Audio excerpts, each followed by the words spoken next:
მოგესალმებით, ბატონო გიორგი, ძალიან დიდი მადლობა, რომ გასვსწრებთ და საუბრობთ პროგრამა კარდაკარის შესახებ. მინდა გითხრათ, ჩვენ ვიცით, რომ სააგენტო ახორციელებს მონიტორინგს ბინაზე, პატრონიანის პრობლემის და მინდა გითხრათ, როგორ მიმდინარეობს ეს პროცესი და საერთოდ რატომ გახდა საჭირო ამ მონიტორინგის დაწყება.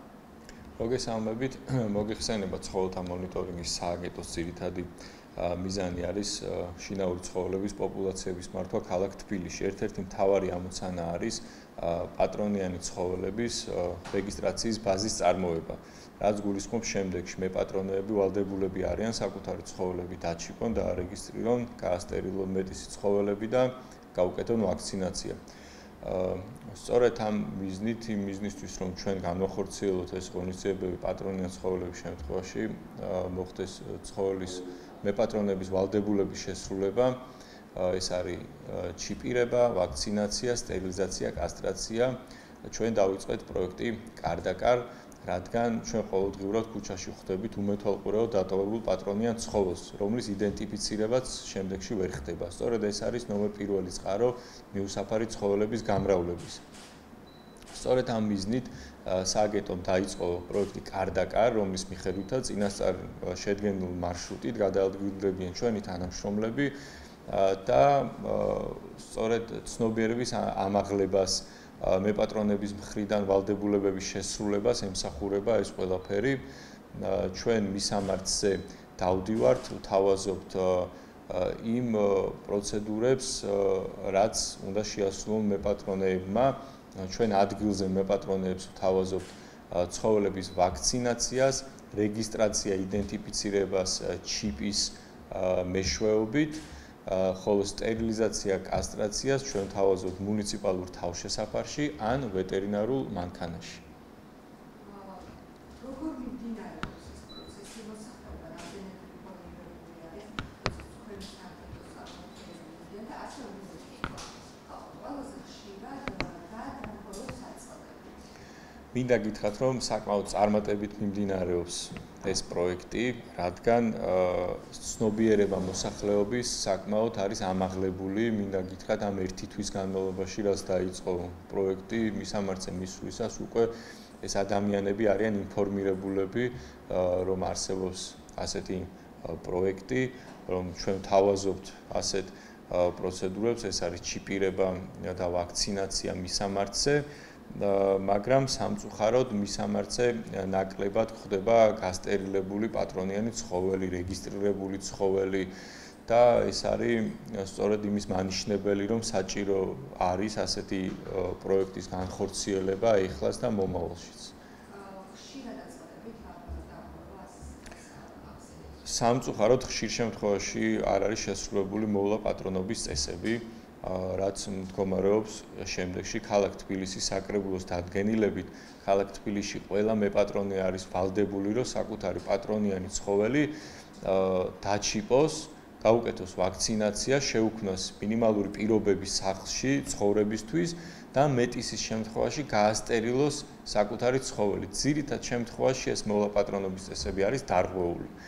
და მინდა გითხრათ, რომ უმეტეს შემთხვევაში მეპატრონეები გამოთქვამენ სურვილს, რომ ეს ყველა პროცედურები ჩაუტანონ საკუთარ ცხოველს. გამოთქვამენ სურვილს ადგილზე გაუკეთონ ეს ჩიპირება და ვაქცინაცია და სტერილიზაცია, კასტრაციის სურვილს გამოთქვამენ და ხდება ჩაწერა ჩვენი თანამშრომლების მიერ, რათა გაუკეთეს ოპერაციები თავშესაფარში ან ვეტერინარულ მანქანაში და ყველა ასეთი ადამიანის ჩაწერა ხდება წინასწარ.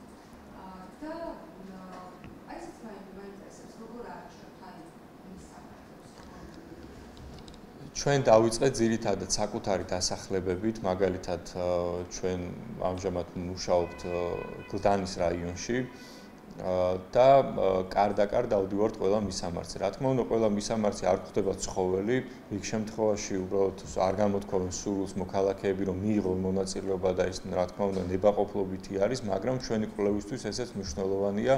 გარდა ცნობიერების ამაღლებისა, რა თქმა უნდა, ჩვენი სააგენტოც აკეთებს შიდა კვლევას და ამ კვლევის მიხედვით მოხდება მომდევნო სამუშაოების დადგენა, თუ რა პრობლემებთან არის დაკავშირებული ეს ყველაფერი ძირითადად, რა დარღვევები არის და ასე შემდეგ. ამის მიხედვით მოხდება ჩვენი მუშაობის სამომავლო დაგეგმა.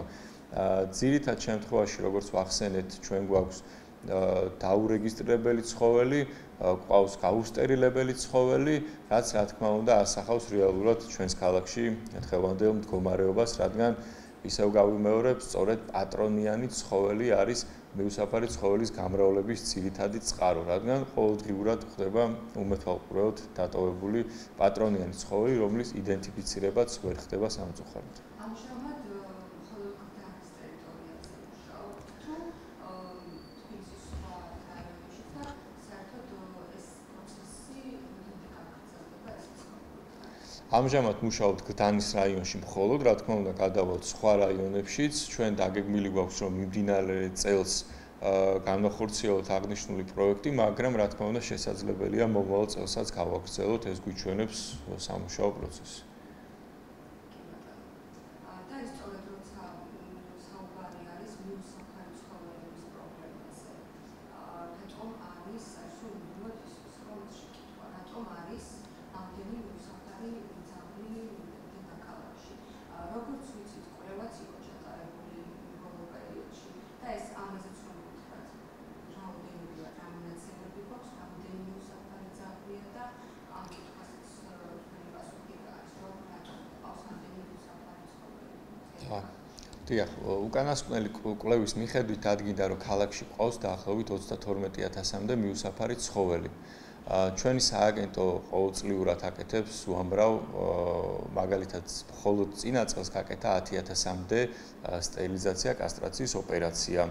ყოველწლიურად ძალიან დიდი რაოდენობით ოპერაცია კეთდება როგორც ჩვენთან, ასევე კერძო კლინიკებში, კერძო არასამთავრობო ორგანიზაციების მიერ ხდება ამ ყველაფრის ორგანიზება, მაგრამ სამწუხაროდ მაინც ამ პრობლემის წინაშე ვდგავართ, რადგან ჯერ კიდევ არ არის ეს გამრავლების ძირითადი წყარო შეზღუდული. იგულისხმება პირველ რიგში, რა თქმა უნდა, პატრონიანი ცხოველები. ყოველდღიურად გვემატება ეს პრობლემა, რადგან მეპატრონეებს არ ყავთ დარეგისტრირებული საკუთარი ცხოველი, არ აქვს სტერილიზაცია, კასტრაცია გაკეთებული. სწორედ ეს არის შედეგი თუ რა რეალობის წინაშე ვდგავართ დღეს. ამიტომ არის საჭირო ასეთი პროექტები, ასეთი ღონისძიებები, რომ ჩვენ ინფორმაცია მივაწოდოთ მეპატრონეებს, რომ ისინი ვალდებულები არიან გააკეთონ სტერილიზაცია, კასტრაცია, დაჩიპონ საკუთარი ცხოველი. პარალელურად, რა თქმა უნდა, ჩვენი თანამშრომლები, მობილური ჯგუფები გადაადგილდებიან ქალაქის სხვადასხვა მისამართზე, რათა განახორციელონ მონიტორინგიც პარკებში, სკვერებში, როგორც მოვლა პატრონობის წესების, ასევე გასეირნების წესების. ძალიან დიდი მადლობა. მადლობა თქვენ.